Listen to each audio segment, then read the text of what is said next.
Илгери куу түлкү жойлоп жүрүп, акыры бир айылдын четиндеги дөбөгө туш келет.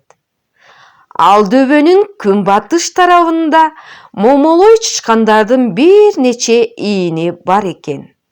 Аны көрүп түлкү кубанычка батып, ылайыктуу жер таап, ошого жашынып жатат. Бир маалда күнгө кактанганы чыккан чычкандар бири-бирине кабар бергенсип, чыйылдашып жатып сыртка чыгышат. Ушуну эле күтүп турган куу түлкү бир-эки секирүү менен эки чычканды кармап жеп, курсагын кампайтып, эми өзү күнгө кактанып жатканда, аркы дөңгө чыга келген бүркүтчү дароо түлкүнү көрүп, колундагы бүркүтүн кое берет. Кылактап, дөңдү айлана качкан кызыл түлкүнү көргөн бүркүт анын артынан түшөт.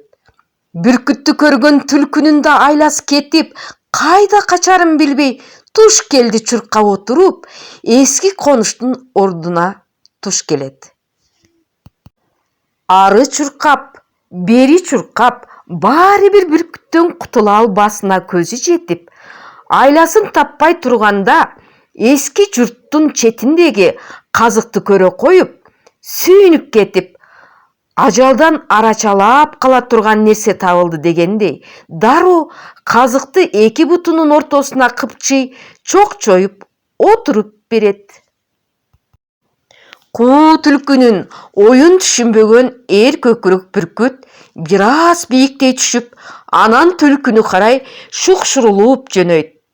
Түлкү эч кыймылсыз бүркүттүн зуулдап келе жаткан кебетесинен көз албай тура берет.